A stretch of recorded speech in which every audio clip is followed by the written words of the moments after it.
করে আপনার কাছে কি মনে হচ্ছে যে সমাজে এক ধরনের অবনাদ প্রবণতা বেড়ে গেছে, নাকি আসলে এটি ছিলই গণমাধ্যম এবং সামাজিক যোগাযোগ মাধ্যমে এত বেশি দ্রুততার কারণে আমরা খবরটা পেয়ে যাচ্ছি?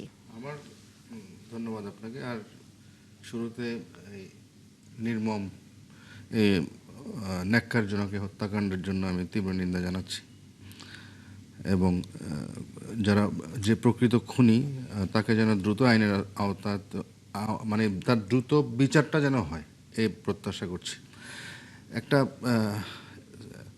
তথ্য দিই, সেটা হচ্ছে 2025 জানুয়ারি থেকে 2026 এপ্রিল পর্যন্ত সারা দেশে 1890 জন শিশু কিশোরী নির্যাতনের শিকার হয়েছেন। এর মধ্যে 483 জনই কিন্তু নিহত, এবং 1407 জন শারীরিক মানসিকভাবে তারা নির্যাতনের শিকার হয়েছেন, এবং এর মধ্যে 580 জন ধর্ষণের শিকার আর 318 জন যৌন নিপীড়নের। তো এইসব ঘটনা আসলে আমার যেটা মনে হয় সেটা হচ্ছে সামাজিক যোগাযোগ মাধ্যমের বিস্তার এবং এটা অ্যাভেলেবেল হওয়ার কারণে এই অপরাধগুলো কিন্তু আমাদের কাছে দ্রুত চলে আসছে।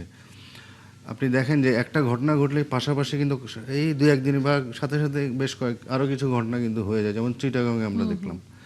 তো এই জিনিসগুলো সামাজিক যোগাযোগ মাধ্যমের কারণে আমরা দ্রুত পাচ্ছি, আর এগুলো আমার ধারণা এগুলো চলে আসছে হয়তো আগে আমরা জানার উপায় ছিল না, বা অনেকে আমাদের মাইন্ডসেটও সেরকম ছিল, আমরা এই বিষয়গুলো যত বলতে অপারগতা প্রকাশ করতাম, আমরা চেপে রাখতাম মান সম্মানের ভয়ে।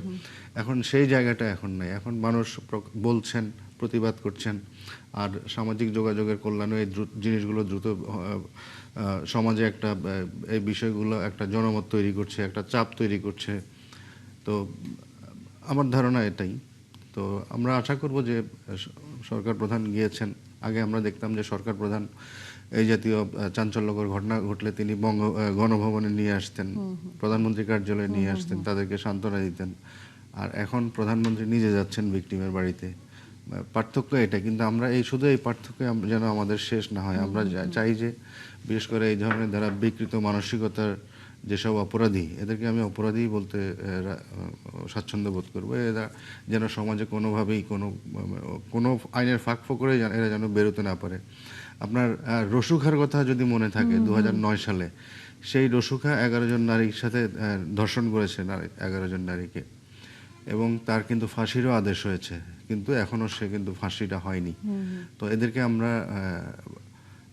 রাষ্ট্রের টাকায়, জনগণের টাকায় কিন্তু ওরা এখন চলছে। তার মানে আপনার বিচারে একটা দীর্ঘসূত্রিতার বিষয় এসে যায়।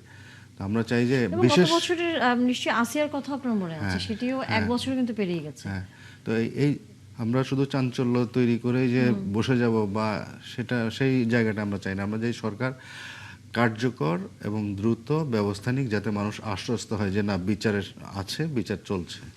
এই জায়গাতেই কামরুজ্জামান রতন, সবারই আসলে মূল দাবি, আমরা আইন জানি, সর্বোচ্চ শাস্তির বিধান সেখানে আছে, কিন্তু কোথায় যেন এই বিচারগুলো এক ধরনের দীর্ঘসূত্রিতার মধ্যে পড়ে যাচ্ছে। দ্রুত বিচারের জায়গাটার বাধাটি আপনার দৃষ্টিতে আসলে কোথায়, এবং সরকার এক্ষেত্রে আইনি কোনো প্রক্রিয়া নতুন করে নেবে কিনা বা কোনো সংশোধনী আনবে কিনা?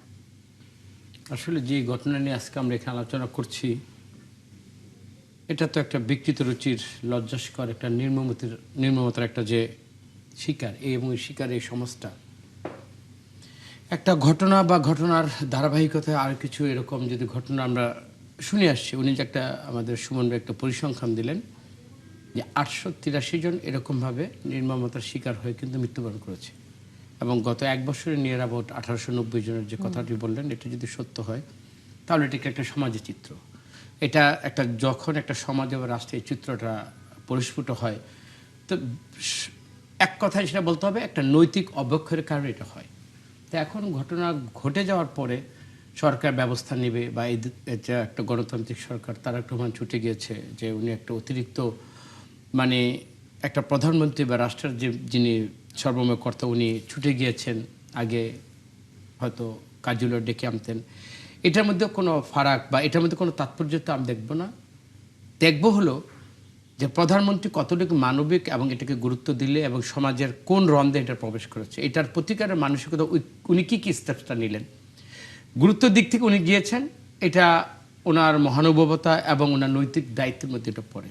বাট পাশাপাশি আমি বলতে চাই, আমার কাছে যেটা ব্যক্তিগতভাবে আমি যেটাকে খুব আমাকে টাচ করে, সেটা হলো এই আলোচনাটা আমি করছি, এবং সবচেয়ে বড় কথা ওর ক্লাসে যে ছাত্রীগুলো তাদের ভবিষ্যৎটা কিভাবে আমি দেখব, তারা এটাকে এই বয়সে এটাকে কিভাবে আলোচনায় আনবে, ওদের জ্ঞানের মধ্যে এটার ইনসাইডে আপনারা বুঝতেছেন।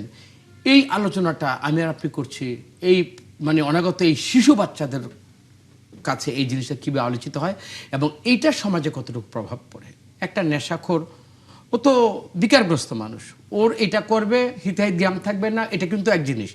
কিন্তু যে ভিকটিমস হলো তার পরিবার এবং তার পরিবারের সহপাঠী এবং ওভারঅল সারা বাংলাদেশে এই প্রজন্মের কাছে যে বার্তাটা যাবে তারা এটাকে কিভাবে নেবে এবং এইটার আবার কোনো প্রতিচ্ছবি তারা আবার পরবর্তীতে দেখলে এই বাচ্চাগুলো পরবর্তীতে বেড়ে ওঠার ক্ষেত্রে বা পরবর্তী প্রজন্মের কাছে এটা কি মেসেজটা যাবে এবং তারা কতটুকু নিজেকে প্রিপেয়ার্ড করে বা পরিবারের উপর যে একটা, কিন্তু আমি আমার ধরুন বাচ্চাদের কাছকে দিয়ে সে যদি ভিকটিমস হতো, আমি আমার বাচ্চাটাকে কোথায় পাঠাবো, ওইখানে নিরাপদ কিনা, সামগ্রিক চিন্তাটা কিন্তু একটা পরিবারের একজন গার্ডিয়ান হিসেবে আমার উপর চলে আসে। তো আমি এটাকে নিছক একটা ঘটনা মনে করে, একটা ঘটনা ঘটে এটা ব্যবস্থা হবে সরকার, এই ব্যাপারে আমার কোনো সন্দেহ নাই। কিন্তু আমি মনে করছি সমাজে, আমি একটা এলাকার প্রতিনিধিত্ব করি, বিশ্বাস করুন ড্রাগ এমন পরিমাণে চলে গেছে, একটা ড্রাগ যখন একটা মানুষ নেয় শরীরের ভিতর তখন তার তো জ্ঞান থাকে না। জ্ঞান শূন্য মানুষটা কাকে খুন করবে বা সমাজে কোন জায়গায় সে এবিউজ করে সমাজটাকে কুলুষিত করবে, এটা কিন্তু কোনো পরিধি আমরা কিন্তু নির্ধারণ করে দিতে পারবো না। আমি বিনীতভাবে আমাদের এই টকশোর মাধ্যমে সুমন ভাই সোনারা তো সবসময় কথা বলেন, এই রাষ্ট্রের একটা কিন্তু বেধি চরম একটা বেধি মাদক। এই মাদককে যদি আমরা নির্মূল তো করতে পারবো কিনা আমরা কোনো আমরা জানি না, কিন্তু এটাকে টেনে ধরার এবং এটাকে এমন জায়গায় নিয়ে আসতে হবে যে আসলে একটা মাদক যেমন এমন একটা জিনিস হতে পারে। আমি ব্যাংককে আমি বলি, এই যে ইয়াবাটা প্রথম এখানে আমি যা শুনেছি ইয়াবা ব্যাংকক থেকে আসছে, পরে বার্মা হয়ে আসছে।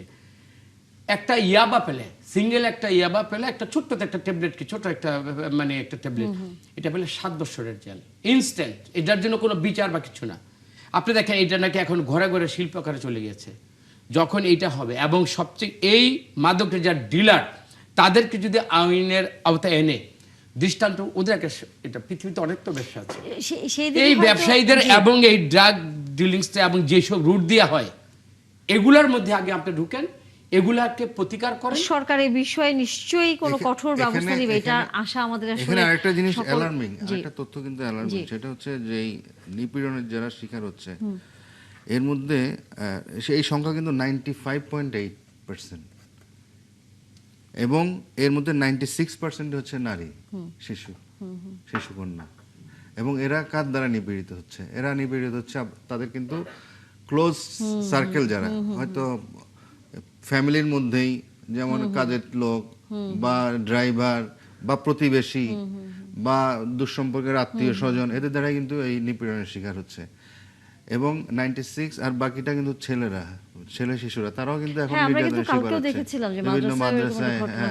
তো এগুলো আমাদের সামাজিক অবক্ষয়, আমাদের নৈতিকতা বোধ আমাদের কোন জায়গায় গেলে আমাদের এটা মহামারী আকারে, আমরা তো একরকম মহামারী আকারে। অবশ্যই আমরা তো মাদকের দিকে একটা বলছি, পাশাপাশি যে নৈতিক জায়গাগুলো যে অবক্ষয়ের দিকে এত প্রকট হয়েছে সেটি আমরা আসলে কিভাবে মোকাবেলা করব। কিন্তু এখন কি একটা কিন্তু